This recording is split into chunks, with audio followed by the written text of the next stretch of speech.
Was a pretty good athlete, not only a good basketball player at UConn, but also a very good baseball player. Heck of a baseball player, and he said, you know what, I gave it up to coach. He said, I just love coaching, and I had the opportunity to work with him for a few years at ESPN where he was doing college basketball, but he just got that itch and wanted to get back involved and play and coach basketball. Shot clock under 10 for the Cougars. Coleman in a difficult spot. Backdoor goes Wade, and the alley-oop unorthodox as it is. Calhoun gets the bucket. He does, and again, give Desmond Wade a lot of credit for how he's come in and really solidified their offense in the half court. It's a Garden State connection right there. Linden to Haslett. Taylor, nice pass to Davis, back in, can't hold on to the ball. And a jump ball called. The possession remains with Houston.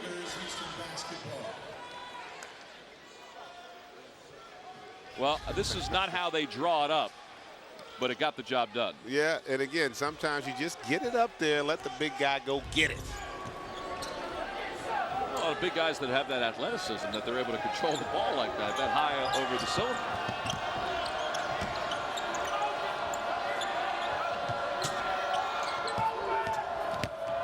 21-point lead for Houston. Again, their largest lead in the first half was 20. So they've extended that large lead as we're halfway done with the second half as the shot clock is under 10. Now at 5. Coleman, bounce pass to the corner. Calhoun for 3. Good.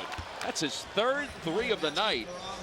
Pretty impressive. And it just creates a matchup problem when you got a power forward who can step out on the perimeter and knock down the 3. And this real estate between Houston and UCF is getting larger and larger, and time is not on the Knights' side. No, and the reality is you have seen in this game where UCF has not had the ability to affect Houston's offense. They haven't been able to extend the pressure. They haven't been able to contain penetration.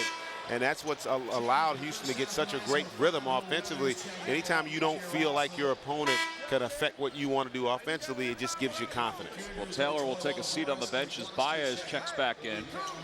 The breather probably won't be that long for Jermaine Taylor. Also back to the bench goes Calhoun as McGloster checks back in. It's an 8-0 run for the Cougars.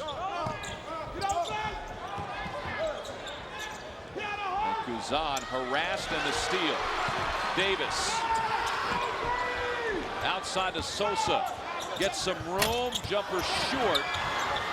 But the rebound for UCF and the block for the Cougars. Lewis pulls up. Saw him do that earlier from 3. He steps inside the line there and converts. They just got right now offensively clicking on all cylinders, and also impressively they've done a good job defensively of contesting shots, and there's another. Boy, Davis hit the side of the backboard on a jumper in the first half. It's the side of the backboard there on a layup attempt. Well, that one got blocked. I'll give him a little bit of benefit of the doubt there. That shot was altered defensively by Houston. He had a good first half, and it's led to a double-double for Tony Davis. Kuzan trying to be a point guard there with a bounce pass to the baseline, but it went right past Wade. Back into the ball game, A.J. Tyler, the transfer from Clemson. Well, Houston has been red hot. Tom Pender's squad came into this ball game 10th in field goal percentage in Conference USA. 43%. They're shooting 56% in this ball game. And it's funny how your defense can be your best offense, because really that's what's allowed the rhythm to get developed. Basketball is a game of rhythm. Anytime you get opportunities in the paint, off of turnovers, off of steals, you know, the jump shot becomes easier. And another steal there. Mosley to the hook. Tries to slam over the top of Davis, who's called for his 4th foul. Gotta love the aggression on that play there by Nick Mosley. Gets out in the passing lane, gets the steal here, and then, you know, again, folks, this is a power forward taking it the length of the floor, and he got one thing on his mind: I'm gonna slam this basketball. I thought that he was going to look for a trailer. Maybe he did peek and there was nobody there. You're asking a lot for a power forward to be dribbling full speed to start looking around for trailers and people. No, he did the right thing. He had the angle, and if you have an angle on a defender, And that's not his position to be able to try to find people off the dribble. He did the right thing. Either you stop or you just take it all away, and got himself 2 free throws. Well, he makes 1 of 2, 76-49 the score. And another steal. Wade steals the ball. Finds Lewis for 3. No good. Hard off the back of the iron. Sosa with the rebound. Sosa, another steal, and then a loss out of bounds. Last touch by the Cougars. Boy, they come out of nowhere, the Cougars, to pick one ball after another. But a lot of this, though, we talked about earlier about forcing tempo. UCF, they want to play with pace, but they don't want to play at the breakneck speed that Houston's forcing. That's where these turnovers come. Well, by my count, they have more than 10 steals in this ball game. In fact, they are right at 10 officially. Here's Baez, and he's bumped by Wade. And the push occurs before the shot, so don't count that bucket. Well, we talked during the outset that Houston has lost 3 straight. Now, you know, they were riding pretty high. They were up by 9 against Arizona, lost that ball game. So this is a nice turnaround for them in this game. Yeah, it's funny. Nice play and finish here. I was talking with Coach Spira about that, and he said, look, they're not playing bad. You got to remember, they lose that game after Coleman gets ejected. Right. He's suspended the next game. They lose that. And then you got to come back and face Memphis. So it's not as if, you know, they've been at full strength. They're still a very good basketball team. They should be, as Coach Bender said yesterday, 14-5. But because of that stretch, they're 12-7. All right, now 76-51 is the score. 7:58 to play. Still plenty of time. Break down what you think UCF might need to do in the final 8 minutes of this game. Look, Houston's going to help them, I think, because they're going to continue to play fast. UCF has just got to show some patience offensively and look to score. I think part of the problem I've seen with them offensively, all their turnovers are coming off trying to find people because no one wants to look to shoot the basketball. Be a little more aggressive, and if you get an opportunity, you know, you got to believe in yourself and pull the trigger. They've just been so reluctant. I've not seen a team all year this reluctant to pull the trigger with the shot. Now, you were a passer, but you would take a shot if it was there. I would never pass, and you never want a player capable of passing up an open shot. I remember Coach Starks used to always say, I never met a player who took a shot he wasn't trying to make. The problem is in this game, no one wants to take the shot. Well, Houston leads at 76-51, and Coleman breaks right through a double team and is fouled. So he'll go to the free throw line. Aubrey Coleman try to add to his point total when we return. Hi, I'm John Scher, CEO and founder of Video Professor. I'm the guy that gives away the free computer learning lessons. Well, today I'm here to tell you about a great new product that many of you have been asking for. And here it is, how to buy and sell on eBay, and I'll give it to you free. Now, I'm not going to tell you that I can make you the next millionaire selling an attic full of baseball cards, but I can guarantee you that I'll teach you everything you need to know about eBay while cleaning out your garage and probably putting some money in your pocket at the same time. Now, I can do this because I know that once you try my lesson on eBay, you'll be so satisfied that the next time you need to learn anything about computers, you'll come back to Video Professor for all your computer learning needs. And with over 55 lessons on all of today's most popular computer programs, I know that there's more you'll want to learn. Call now and I'll send you eBay or any other lesson of your choice free. So what do you got to lose? Try my product. Call 1-800-785-3169. That's 1-800-785-3169. This is my UCF.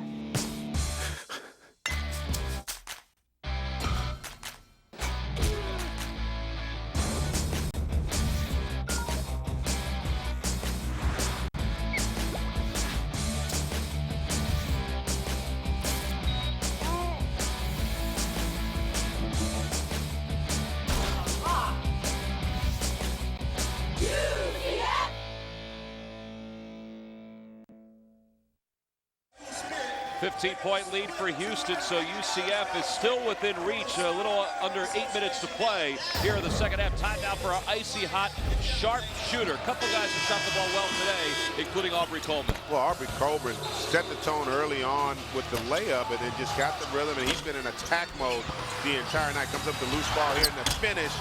He's really been the initiator on both ends for Houston. Well, The Cougars were happy that he came home to Houston to play the last 2 years of his college career. It's not often that you see a junior college transfer have such a big impact so quickly on a team. It only happens when you have supreme ability. It really does, because most oftentimes junior college players have to come in and adjust and figure out how to play. It's a totally different level in terms of talent. But this young man has made the transition seamlessly, and in part, I think, because of Tom Penders as a coach. What about the style, Greg? Is that part of it too? That he's fit into the style? Yeah, but you gotta earn the confidence. And I think he also had a situation where they were looking for his skill, because they needed a first option scorer, and Coleman is that type of player, and he's comfortable with the ball in his hand. So I've been very impressed with his play, not just his ability to score, but also his ability to get into the paint and find on occasion, and also run transition. He's a very good guard who can, I think, has a very good understanding of how to play the game of basketball. Well, you said they were looking for somebody with his style because they lost Robert McKeever, who averaged just under 24 points per game last year. And the pass inside, shot no good, but Jermaine Taylor with the putback and the slam. Now Taylor with 25 points is all alone in 10th place all time in Conference USA scoring. Kind of an awkward way to do that. Coleman, no look, bounce pass down low, and he'll get the assist. Mosley with the bucket. And that's an example of what I'm talking about, his patience and poise with the basketball. He's never in a hurry to make a play. Aubrey Coleman with the layup. And that bucket for Coleman. That last possession is a perfect example where their turnovers come off trying to make passes as opposed to being aggressive to score. Tyler for three, no good. The rebound is taken out by Davis, loses the ball to the baseline, it goes out of bounds. There's Coleman, who has 24 points now, battling with Davis for that ball. Well, we talked during the outset about how important some of these games are within Conference USA against teams other than Memphis, because you want to get out of Memphis's end of the bracket when it comes to Conference USA tournament time. So that means you want to finish, if you can finish second or third, that's great, as Taylor forces a shot up and draws the foul. Memphis is a totally different team. They don't lose often in Conference USA, so that's why you have to beat everybody else in the conference. Yeah, and granted, Memphis is not as good as they've been in the past, but they're still undefeated in conference, and they're still going to be a boatload for anyone. And if you're a team like Houston, you know, a team like UCF, and UCF's a much better team than we've seen tonight. They just have not played as effectively. Well, Greg, the last time that Memphis lost in Conference USA, 49 conference games ago, UAB did the honors, and they did so in Birmingham, 1,069 days. How about that? What an impressive run by John Calipari. And I got an opportunity to see them against Tennessee. I did that game a few weeks ago, and you know, they're playing a totally different style this year. They're very much a half-court oriented team and very good defensively. And you know what? Business as usual for the Memphis Titans. Well, they are currently ranked 14th in the country. 82-54 the score here. Houston is on top, and a steal by UCF. Tyler away from the defense. Taylor for three, no good. The rebound by Coleman, and he falls out of bounds. He did not call timeout. He did not have his feet placed on the baseline to call that timeout. And if they credit a rebound, and they should, that means Coleman will have a double-double. It'll be 24 points and 10 rebounds for Aubrey Coleman. You see the box score tomorrow, you're going to think, their power forward's pretty good. Tyler was lost through that defense. He did a nice job slipping his way to the basket. He's fouled. Hey, coming up next, speaking of Memphis, here on CBS College Sports in high definition, number 14 Memphis will look to add another win to its 49 consecutive conference game win streak as they head to Dallas. SMU, led by Paul McCoy, averaging just under 13 points per game, is coming off 4 straight losses. Find out what Memphis can do next on CBS College Sports, the pulse of college sports. And if you haven't had an opportunity to see the freshman Tyreke Evans, pretty good, huh? He is as good a freshman as there is in America. And you know, it's even more impressive for a guy who's not a point guard to be given the point guard responsibility. And their team has taken off since he's taken over. the job of orchestrating offensively for them. His basketball IQ is so impressive.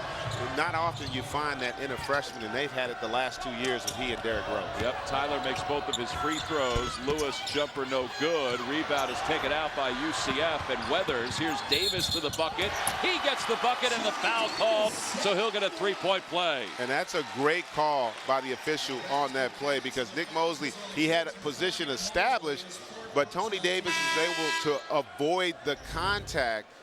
Great job of body control. Watch him, the position's there, but he avoids it.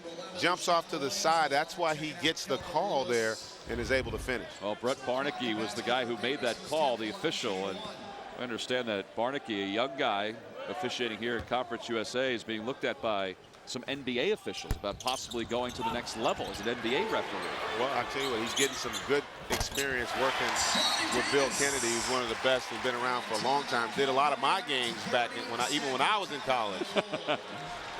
Did you look back at some of those games and go over any calls? He was horrible back then. He used to make bad calls against me all the time. No, I'm just teasing. He's an excellent official. Well, a timeout was called by UCF after Tony Davis picked up another bucket.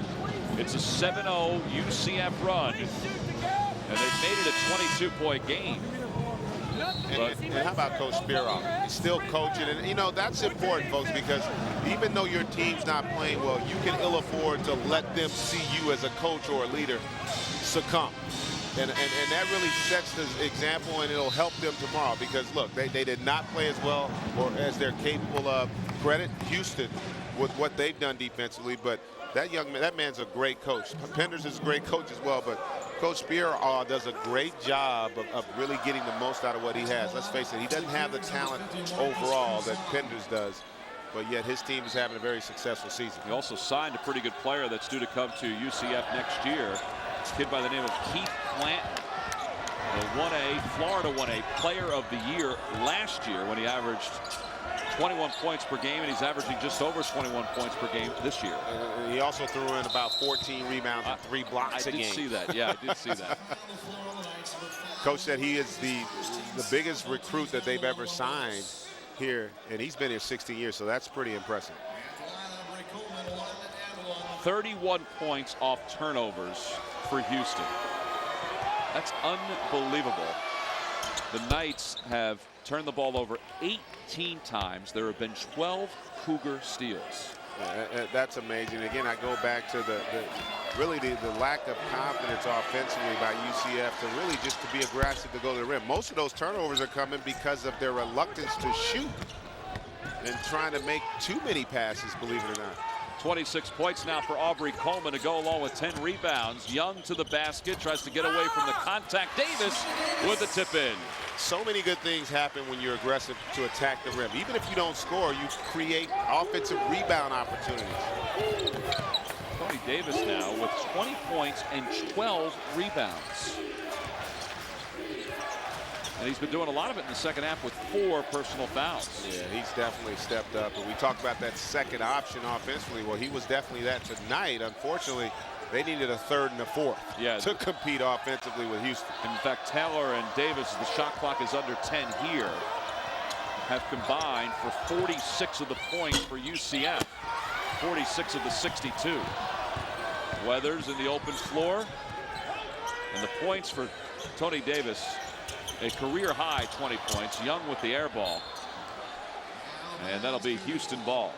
And that happens because Young, he's just so tight, so wound up. And you can just see he didn't even want to take that shot, but felt like he just had to get one up. All right, let me ask you too.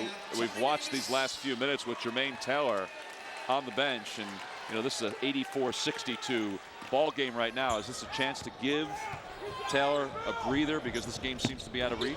Oh, there's no doubt about it. I mean, he's done all he could do in this game in terms of having an impact. He's scored it, he's defended, he's done everything. He just, the rest of his teammates just had an off night. They just didn't get an opportunity to get the ball to go through the basket.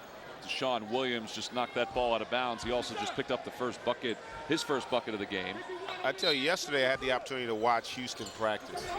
And Coach Harrelson, their assistant, he's really the assistant head coach. The job he does in terms of preparation and scouting and really giving his team exactly what the opponent's going to do. I was as impressed with him as an assistant coach as I've been with anybody I've seen all season long. Melvin Harrison, he does an amazing job, and he does it the right way. He gets his guys, he gets on them, he rides them, but there's a love there.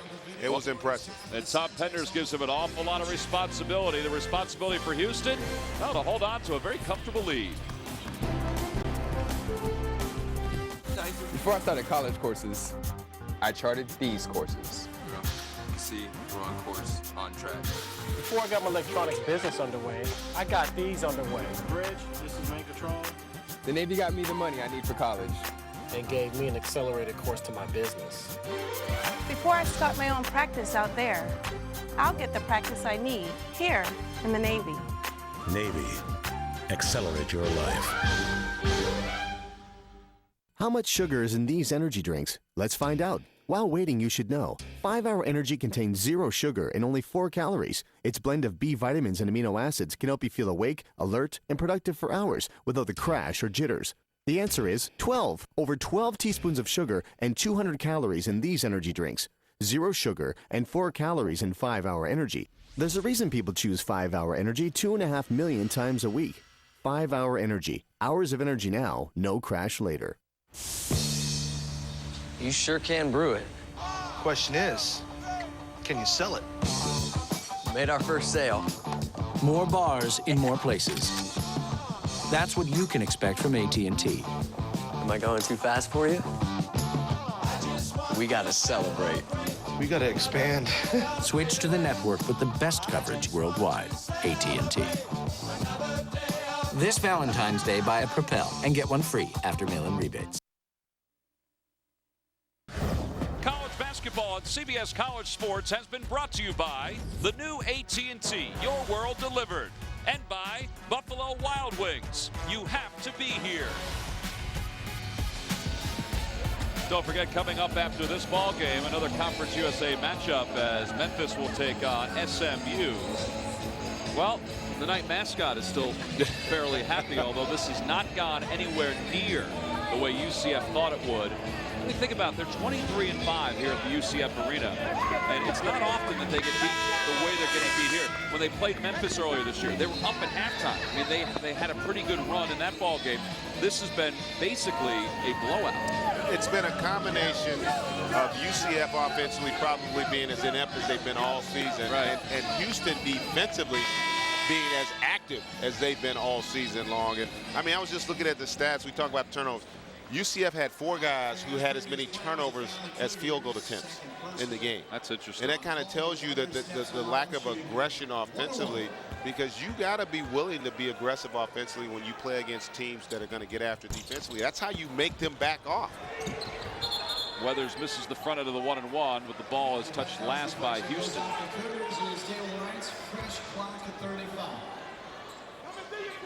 Baez, Tyler in the ball game. Gainer's in as well. Weathers is in for UCF. Drew Speraw is in the game as well. Kirk's son, who is now a junior. Weathers for 3 up top. No good. Tyler with the rebound, though. Backs his way in.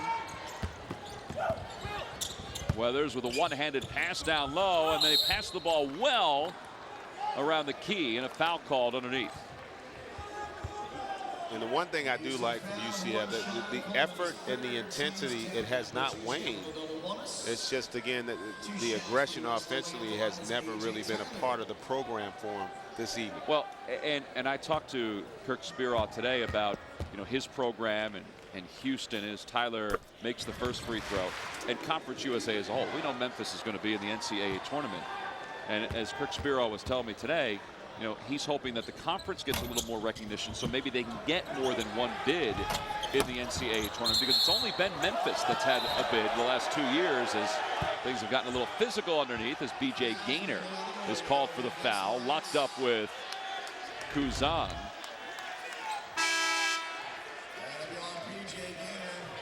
See, Kuzan and Gainer, they were kind of dancing to Engelbert Humperdinck there. Yeah. A little bit of a waltz there, and again, that's just aggression. There's no maliciousness in terms of the intent with that. That's just good old-fashioned hard work there.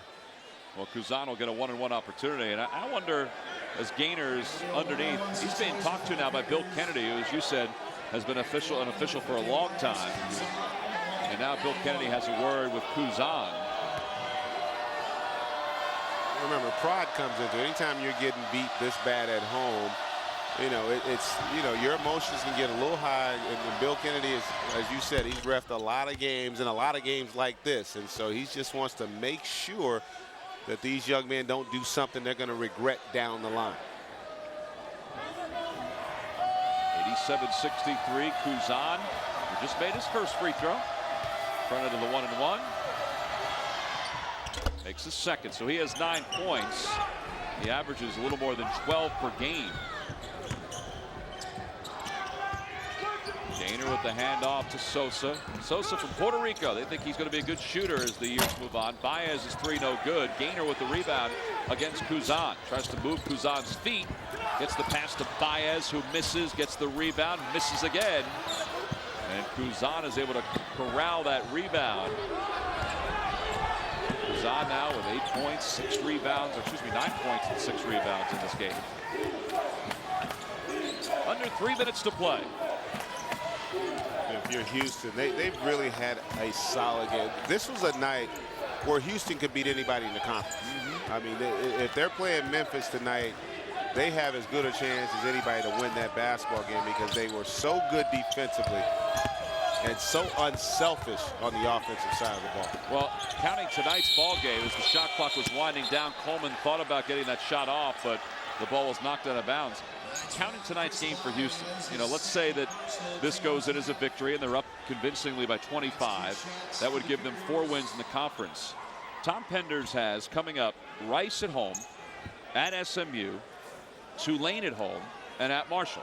Now, a lot of times on the road, you can kind of say it's up for grabs, but he's got a manageable schedule before he takes on UCF again in Houston. He can build on what's happening tonight. Well, they still have a great chance to finish second in the conference. And at this stage, let's face it, that's what everybody's playing for.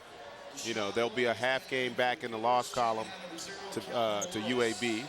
And if they can continue to find some consistency, he still regrets the fact that what happened with the Arizona game. They're up 10 with 52 seconds to go.